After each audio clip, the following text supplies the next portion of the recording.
मैं विकास कुमार और आप देख रहे हैं मेरे साथ न्यूज लाइव। दोस्तों, कुछ दिनों से हम लगातार आप लोगों से रूबरू होने से दूर हो चुके थे अपने निजी व्यस्तता के कारण, और अब हम लगातार आप लोगों के लिए न्यूज लेकर आएंगे। आज जो सबसे महत्वपूर्ण और अहम खबर है, आज का खबर है बिहार विधानसभा में आज बजट पेश होना है और नेता प्रतिपक्ष तेजस्वी यादव ने एक बार फिर से ऐसा मुद्दा उठाया है कि बिहार विद्यालय परीक्षा समिति जो है वो लगातार बदनामी के दायरे में रहता है, और इसी कड़ी को लेकर नेता प्रतिपक्ष ने हाल ही में बिहार के हो रहे परीक्षा के सोशल साइंस का प्रश्न पत्र लीक का मामला उठाया था, और वह सच साबित हुआ। और अंततोगत्वा बिहार सरकार को जब विधानसभा में यह मामला उठाया गया तो तुरंत नीतीश कुमार ने कार्रवाई करवाने का आश्वासन दिलाया, और तुरंत वह विषय स्थगित हो गया और वह परीक्षा आगामी 8 मार्च को होगा। और इसी मुद्दे को लेकर तेजस्वी यादव ने एक बार फिर से विधानसभा में जोरदार से मुद्दा उठाया कि हिंदी का भी प्रश्न पत्र जो है वह लीक हो चुका है। तो इसमें काफ़ी दोनों पक्ष, नेता पक्ष और सत्ता पक्ष, दोनों में काफ़ी गहमागहमी हुआ इस मुद्दे को लेकर। और अगला आपको हम खबर बता रहे हैं, बिहार के उप मुख्यमंत्री सह वित्त मंत्री तारकिशोर प्रसाद आज प्रस्तुत करेंगे विधानसभा में बजट। कोविड-19 टीके के डोज के मामले में बिहार अभी देश में नंबर 1 पर है। केंद्रीय मंत्री रविशंकर प्रसाद जो है उन्होंने दावा किया है कि अगले कुछ महीनों में बिहार के सभी पंचायत को इंटरनेट सेवा से जोड़ दिया जाएगा। अब आप लोगों को हम बताते हैं कि आज जो बजट विधानसभा में पेश किया जा रहा था उसमें से तारकिशोर प्रसाद ने दावा किया है कि कोविड-19 के दौरान प्रवासी मजदूरों को हम लोगों ने काफ़ी सहायता पहुंचाया। उनके बाद 1000 जो मामला है देने का वह भी उठा कि उनको 1,000 रुपया प्रति व्यक्ति को कोविड-19 में दिया गया है। उसके बाद वृद्धा पेंशन योजना के तहत बुजुर्गों को 3 महीने का अग्रिम राशि मुहैया करा दिया गया है। यह सब मुद्दा उठाया, और 7 निश्चय नल जल योजना को भी जोर शोर से रखा कि बिहार में यह बहुत सफल योजना है, लेकिन कितना सफल योजना है यह बिहार की जनता जानता है और आप भी जानते हैं।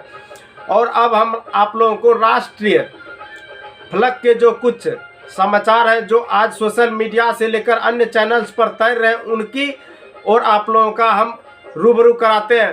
प्रधानमंत्री नरेंद्र मोदी आज असम में तेल और गैस क्षेत्र के कई परियोजनाओं के शुरुआत कर चुके हैं। आज प्रधानमंत्री ने पश्चिम बंगाल के हुगली में कई रेल परियोजनाओं का उद्घाटन किया है। रेल मंत्री पीयूष गोयल ने दावा किया है कि पश्चिम बंगाल के सभी रेल मार्गों को अगले कुछ दिनों में विद्युतीकरण से जोड़ दिया जाएगा।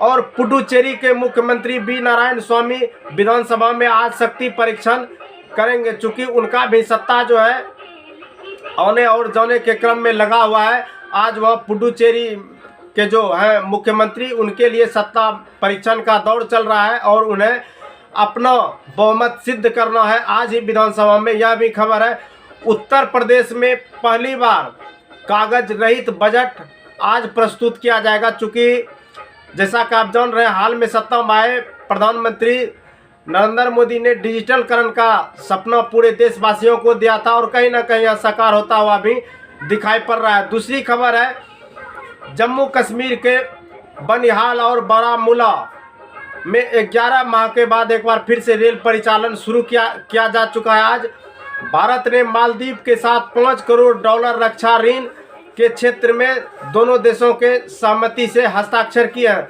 राष्ट्रीय संस्कृति महोत्सव का दूसरा चरण आज से दार्जिलिंग में शुरू हो रहा है। यह सब जो खबर है राष्ट्रीय स्तर के खबर है और आप लोगों को हम बिहार से जुड़े खबर से रूबरू करा रहे हैं।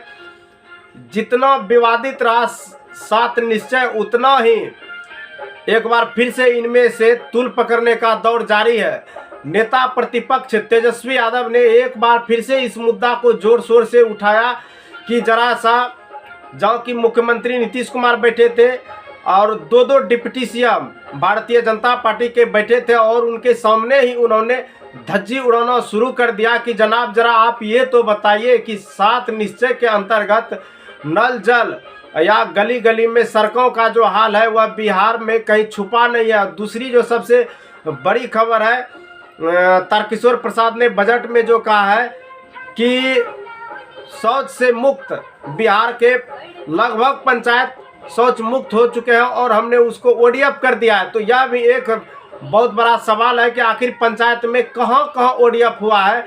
और अब भी पंचायत के यदि असली जगह को देखा जाए तो लगभग अब भी लोग बाहर में शौच करने पर निर्भर है। ये सब खबर आज के सुर्खियों में। उसके बाद पश्चिम बंगाल में जो चुनाव होना है विधानसभा का, उसमें भी ममता बनर्जी को अब सीबीआई जांच के दायरे से गुजरना पड़ रहा है। दीदी का आंच चल गया सीबीआई के जांच तक और वहाँ ममता बनर्जी को, जैसा कि विपक्ष के लोग अब आरोप लगा रहे हैं कि उनको परेशान किया जा रहा है, और ममता बनर्जी ने खुद कई चुनावी सभाओं में कहा कि हमें जो है प्रताड़ित किया जा रहा है। लगातार एनडीए सरकार के द्वारा जब जब चुनाव जिन जिन राज्यों में आता है वहाँ कहीं ना कहीं सीबीआई का दबाव बढ़ा दिया जाता है। और वहीं रॉबर्ट वाड्रा जो है उन्होंने साइकिल से आज अपने कार्यालय ऑफिस पहुंचे और मोदी सरकार पर एक बार फिर से उन्होंने भड़ास निकालने का काम किया। दूसरी सबसे बड़ी खबर है, नेशनल हेराल्ड केस में सोनिया गांधी और राहुल को एक बार फिर से समन भेजा गया है, उनसे जवाब तलब किया गया। तो जाहिर सी बात है विपक्ष तो आरोप लगाएंगे ही, चूंकि विधानसभा का भी दौर चल रहा है, चुनावी दौर। और एक जो सबसे बड़ी खबर सामने से निकल कर आ रहा है डॉक्टर शांतनु के द्वारा, जिसे हम अगला एपिसोड में आप लोगों को बताएंगे कि रेलवे से जुड़ा हुआ है और अन्य सरकारी रिक्तियां जो है उसमें से कितना खाली है। उन्होंने 585 नंबर का प्रश्न लोकसभा में पूछा था और उनका एक एक जवाब भारत सरकार के वर्तमान रेल मंत्री पीयूष गोयल ने दिया है कि कहाँ कितनी रिक्तियां खाली है और कितना हमने 2020 तक में भरे हैं। यदि आप लोग नए हैं तो मेरे चैनल को सब्सक्राइब कीजिए ताकि मेरे हौसले को 4 चंद लगे, और लाइक कीजिए और कमेंट कीजिए ताकि हम आपके लिए नए नए वीडियो लेकर आए और अच्छी खबरों को ढूंढकर आप तक हम पहुंचाने का प्रयास करेंगे। और ख़ास मुलाकात में बहुत जल्द हम सम्मानित लोगों का इंटरव्यू ले रहे हैं। चूँकि हमें निजी व्यस्तता था इसीलिए हम नहीं कार्य कर रहे थे, अब हम फ्री हो चुके हैं। बहुत जल्द खास मुलाकात में आपको दिखाएंगे कई पूर्व मुखिया या कई नए मुखिया पद के प्रत्याशी, सरपंच पद के प्रत्याशी सभाओं का इंटरव्यू हम लेंगे। और कईयों ने हमें फ़ोन कॉल्स पर समय भी मांगे हैं, हमने समय भी दिया है। बहुत जल्द आपको रूबरू कराएंगे। आज के लिए यहीं तक। आपको बहुत बहुत धन्यवाद और शुक्रिया अदा करता हूं। आप लोगों ने बहुत प्रेम और प्यार हमको दिया है। आगे के लिए मेरे साथ जुड़ने के लिए मेरे चैनल को आप लोग ज़रूर सब्सक्राइब कीजिएगा। आपको बहुत बहुत धन्यवाद।